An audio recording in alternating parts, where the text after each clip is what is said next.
Hey, greetings everybody out there in hockey land. Your buddy Chop It On coming at you with another little episode of DFS Diary for NHL. We're going to try and go really fast today. I want to point out a few things. I'm going to come back later and focus a little bit more on Domination Station, a little bit more of the MME type tactics that I might employ if I was going to make maybe 20 lineups or so. I don't know that I'm going to go a full 150, but I do want to branch into that area, kind of learn and grow there, and I get to take you along with the ride. I'm not a great MME player, don't have a lot of experience doing it, but I do believe that if you've got a decent core or a decent game plan, with 150 lineups for sure, I believe it can play a lot like cash if you've got the budget for it, because very seldom are you going to put $37 in and not get, say, 20 bucks back out, because you're just it's like playing a ton of head-to-heads in that you're going to have a lot of exposure to, you're going to cash somewhere, some way. And then from there, it's just a matter of how much upside you get. It's got more upside than head to head. It's got more upside than cash games. But I think it's got a floor that is similar to cash games. I've seen a couple of charts from MME players lately that are showing that their ROI is higher because they still get a lot of, they get some of their money back based on their bulk investment, but they've got upside to do a lot more on those couple of nights. You may go 3 months or 4 months before you have a great night and tread water, but cash may slowly grind it up. But then you're going to hit that one good night in an MME type of format where you're going to really spike a big night, and that's what's going to make your ROI. You're going to tread water for a while, spike, tread water for a while, spike, maybe even slightly lose, spike. And hopefully that's what's going to make you grow. And I kind of want to test that out a little bit and see for myself if that's not a route that I can go. It would require a little bit different mindset, a much larger player pool. So we'll talk about that more as VIPs today in a little bit different video. So let's dive in. Let's break down the slate, the hockey slate, kind of target some offenses, maybe not some players. If we get real quick, we will target some players by position, but let's target the offenses first. I just want to point out the golf articles up, the NASCAR Truck Series articles are up. Our first look articles are really good inside DFS Army to help get you pointed in the right direction. Also, follow me on Twitter, Chopadong. And you're going to enter March sweeps if you retweet one of these tweets that I asked for retweets on, because I want to buy your membership. Whether you're not a member yet or you are a member, I'll reimburse you. I don't care.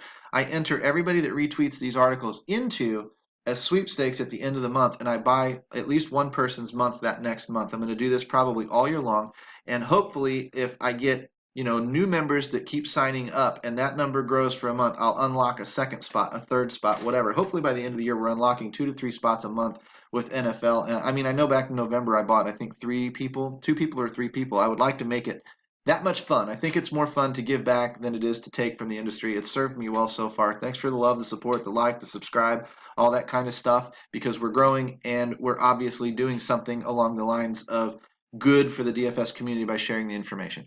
Obviously, hit the link in the comment section. Use coupon code CHOP, CHOP. If you want to become a VIP, I would love to have you. We do a lot of coaching inside those forums. Let's dive in. Since we're 3 minutes in already, let's dive in and talk a little bit about today's slate. Tampa Bay on a back-to-back. What I'm going to be looking at, I noticed the 10-game numbers are in here now. So hats off to Jim again for updating this twice this week and giving us some great numbers to look at. I really do think this is the best tool in all of DFS hockey to look at for your research. It is worth the price of admission, and then you add in the coaching that you get and the guidance that you get. Sorry, one more little quick sidebar. I hate hearing people come in that say that they didn't get noticed, they didn't get seen. I apologize. We try to get everybody that we can. Stick with us for a couple of days. Be the squeaky wheel. We will absolutely notice you. We'll absolutely get to you. My coaches, my team, my staff, we are absolutely dedicated to helping you grow, helping you become a better player. And I just hate hearing that somebody gets passed over, because it's embarrassing and it's not right. And we do our best. We're not perfect, but please just give us a couple of days. If you get passed over that first day, come back the next day and keep on trying, because we want you in the Army long term. We want you learning and growing and becoming a better player. It's everything that we've built our own games around, and we want to pass that forward. We really do. So again, I apologize, and I'm embarrassed to hear that kind of stuff. I just want you guys to know that I hear it, that we work every day to make sure that we touch base with as many people as we possibly can. Please keep trying. We will not ignore you. We refuse to ignore you. Okay. As far as Tampa Bay is concerned, I'm looking at these last 10 numbers. I don't care what you did in October and November. I'm looking at these last 10 numbers. I want to see good offenses going up against bad defenses. And I see that on the season numbers, but I don't see it in the last 10. It looks like Philly's kind of righted the ship a little bit. And I want to pay attention to that because that maybe pushes the Tampa Bay matchup down a little bit from a 5-star type of matchup because their offense is great down to maybe a 4-star, 3.5-star type of matchup. When I'm talking about goals against for them, they're very, very strong. And the goals for are also good for Philly, but they're running up against a top-notch defense. So it's also going to be a 3.5 type star offense or matchup. This game is okay. It wouldn't surprise me if it did well, but I think that it's a little bit risky tonight. And so I think you might want to save it a little bit more for your GPP type stuff. I don't think it's necessarily a cash spot. If you wanted to get exposure to a Kucherov, how the hell could I blame you? You know, the guy only leads the league in points, 99 points through 60 games or something ridiculous like that. Couturier is typically a cash save type player. I can't fault you for that. I'm just saying don't stack it for cash game type stuff. I don't think that it's going, I think that there's a bigger chance that it disappoints than there's a bigger chance that it blows up, if that makes sense. I will say one thing about the Tampa Bay side of things. If Hedman is out tonight, and it sounds like he has a little bit of an injury he's worried about, then if Sergachev, where'd Sergachev go? Where'd you go? There you are. If Sergachev jumps up from the third line to the top defensive pairing and the second line to the first power play line, I'm telling you, lock him in. He's cheap, and for the opportunity he's going to have, it is a very, very low risk. I'd lock that one in cash for sure. Even with the not great matchup, I'd still lock. It's too cheap. Okay. Scrolling down a little bit, Pittsburgh Penguins again, solid offense, top 10, middling defense, going up against a middling offense and a weaker defense. So I like the Pittsburgh matchup quite a bit. Solid offense, weaker defense. I like it. I will say this. Well, middling offense going up against kind of middling defense.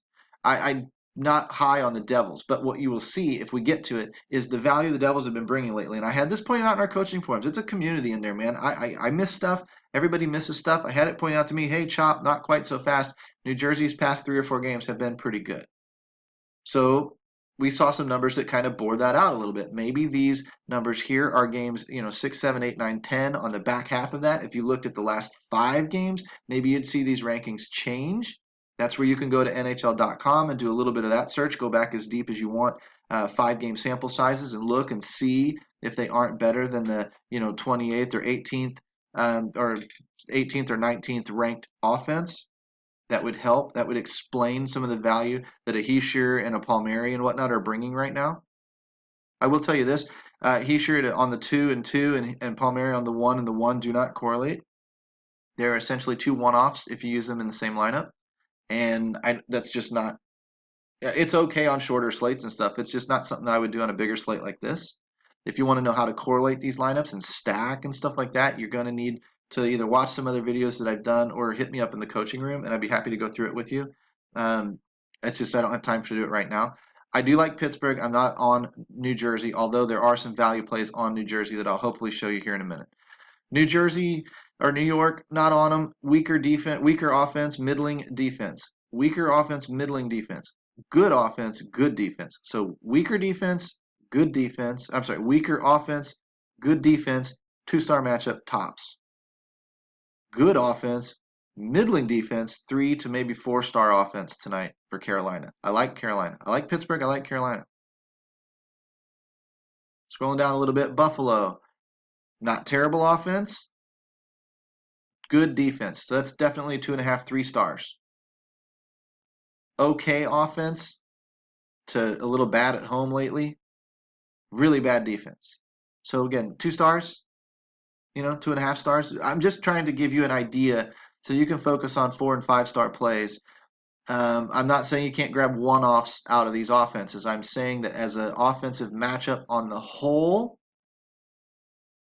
is a little less than mediocre on both sides, in my opinion. Looking at Columbus, good offense, good defense.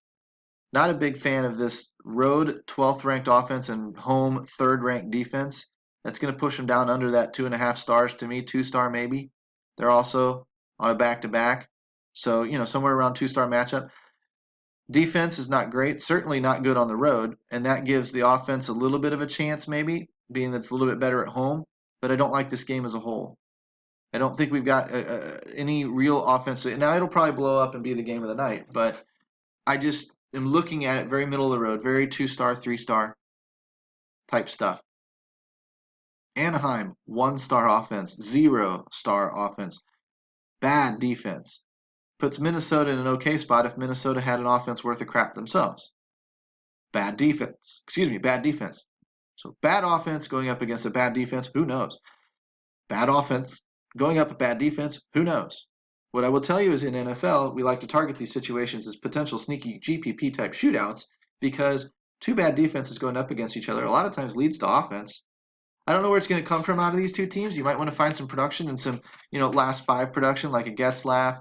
If I could find a little bit better production down in here, I might be focused on it. Silfverberg with 3 goals. Do they correlate at all? Getzlaff on the one. Nope, they don't correlate. Over here on the Minnesota side, not a lot to look at to like. Maybe the second line with 2 goals and 2 assists, 2 goals and 1 assist here. But not a ton to like. Kunin down here on the 3. 3 goals lately, 1 assist. Maybe that's some kind of a punt that you would take. I mean, you're going to have to look for something, and you're going to have to really, really gamble on something like this. But I don't want you caught off guard if 2 bad defenses do lead to a good offense. Scroll down a little bit more. I mean, they're probably like 2-star, 1-star, 2-star matchups, but you just sneaky eruption potential. And I will pause here for a second and talk to you about Toronto. Top 10 offense, top 5 offense going up against elite defense in St. Louis right now. Not a good spot for Toronto. I heard a podcast earlier this morning at the gym. I'm hearing people talking around the industry on Twitter and whatnot saying that, oh my God, don't attack St. Louis, don't attack St. Louis. And I'm hearing them say St. Louis's offense is great right now and going up against a middling type of defense, maybe it's a good spot for St. Louis, blah, blah, blah. I'm telling you this. For cash games, that's fine. That makes sense. People are on the obvious plays. People see the paper matchups, right? That's not front page news. But as a DFS principle, doesn't matter what sport you play, heed these words, heed this phrase. Write it down if you have to and post-it note it to your forehead. When people get greedy, you need to get fearful. And when people get fearful, you need to get greedy. And this is one of those situations. Everybody's afraid of St. Louis. Everybody's afraid of the St. Louis defense. Everybody's afraid of Toronto tonight. Toronto's a top 5 borderline top 10 borderline top 5 offense. There's talent on that team. There's a ton of talent on that team. I'm not saying it's going to happen. I'm saying you're going to get them at a lot lower ownership if you do it. When people get fearful and you get greedy, you have a lot of leverage in GPPs. And Toronto makes a crapload of sense in that vein, in that philosophy tonight. Okay? So, will it happen 9 times out of 10? Probably not. You can't argue with the way St. Louis has been playing lately. 9 goals in 14 games, 4 shutouts, all on the road, whatever. I mean, they're hot, and nobody wants to play against them. But it's going to end someday. And I don't know when that's going to be. I'm not going to say it's going to end and somebody's going to score 6 on them. But if you're taking the chance with Toronto and they score 3 on St. Louis and beat them 3-2, and you happen to have those 3 goals in your stacked line, you're doing very, very well in GPPs because you got a ton of leverage that you're capitalizing on. Think about it. Scroll down a little bit more, and this is not the scenario where I would say that because you've got, an okay offense going up against a good defense, and then you've got a bad offense going up against a good defense. This game should be playing to the under, and to be quite honest with you, there's a lot of names in there. There's a lot of stuff people are going to want, and somebody's going to say, hey, it'd be contrarian to play Nashville or Dallas tonight. And I'm going to tell you I think it would be stupid because I don't see the matchup making any sense. Not like the Toronto matchup. I don't see anybody being afraid of Nashville or being afraid of Dallas. Yeah, you'll get them at lower ownership because nobody's in this game. But you won't necessarily have leverage over everybody else. If everybody's running St. Louis and you take Toronto and they come out flat, not only is St. Louis sucking, but Toronto's doing great. That's leverage. That's when one goes down, the other goes up. This isn't necessarily leverage because it's not combating any kind of chalk or anything like that. People are going to run that Jordan Binnington out there tonight in goal in St. Louis. And Toronto, while people are doing that, they're taking a truckload of damage if Toronto scores a bunch of goals. So you're double, you're punching them twice. You know what I mean? You're hitting them really, really hard on your way up the leaderboard, and their way you're pushing them down the leaderboard yourself. That's leverage. This is just a middling game that doesn't really have a lot of DFS implications, in my opinion. It might be okay for a little bit of minor exposure to, but I don't think I'd be focused on Dallas for anything, and I think that Nashville's in a tough matchup based on Dallas's defense. Scroll down a little bit more. Arizona and Edmonton. Edmonton, not a great offense without Leon Draisaitl or without Connor McDavid for sure. They'd be a train wreck. Worst team in the league. Bad defense, which is good for Arizona, but Arizona doesn't have much of an offense. Funny thing though, Arizona has a lot of value in their offense, so I can see tonight them having a good shot for cheap if you wanted to run big Toronto guys or run big Pittsburgh guys or big Carolina guys or whatever, and you needed some value, you needed a stack. I can see the Arizona uh, offense making some sense. I don't know how heavily I would count on it, how much exposure I get to. It's not some 5-star matchup. I'd call it like a 3-star, 3.5-star type of matchup. Edmonton's not great, middling offense going up against a little bit better defense lately. But I would watch this, and this is what's funny about tonight. I would watch Clefbaum. Where's he at? Oscar Clefbaum. Here's the other value defender that I might consider tonight at $5,100. It's too cheap for him, given that he's coming off his hand injury, and he had a couple of games where he didn't really shoot a lot of pucks on net, didn't really do much. But I think his last game out, he had 3 shots on goal, and I think that he picked up an assist, and that's going to bring you good value at 5,100 for a guy who should be in the $6,000 range. Okay. Over on the Arizona side, there's just a ton of guys to choose from. Wherever Connor Garland went, he shoots a ton. Down here at the very bottom, Connor Garland, only 1 goal and 0 assists in his last, but 17 shots on goal for cheap. Osterley, 2 goals, 5 assists on 22 shots in his last, or 22 blocks, 32 shots and blocks together combined. 1, 2, and 19 in his last 5 games. It's pretty good value for that price. Hinostroza 2 and 2, nothing lately to speak of. Chychrun, Goligoski 1-1 and what 29. It's a good floor for cheap if Goligoski's cheap. Galchenyuk's probably your shooter on this team. 4 goals, 2 assists on 17 shots and blocks in his last 5 games. It's a pretty strong value play as a one-off. If you wanted to stack that power play unit, you could. Not the end of the world. I don't know how much I would be paying way up for a McDavid, although he can break the slate, Draisaitl, whatever. I'd probably just take my access to Clefbaum and take my access to them and go from there. I think that's it for the games tonight. I think we need to cap it here at 20 minutes. We'll dive in. We'll talk a little bit more in the player pool type of stuff for the VIPs. So what you're going to want to do, obviously, is get in and get access to that video if you're wanting to play, if you're new to the game and you want to talk a little bit more about correlation, you want to talk a little bit more about finding value plays, maybe stacking some lines, get some stacks and stuff like that kind of going that make a lot of sense. You've got an idea of the general game plan here.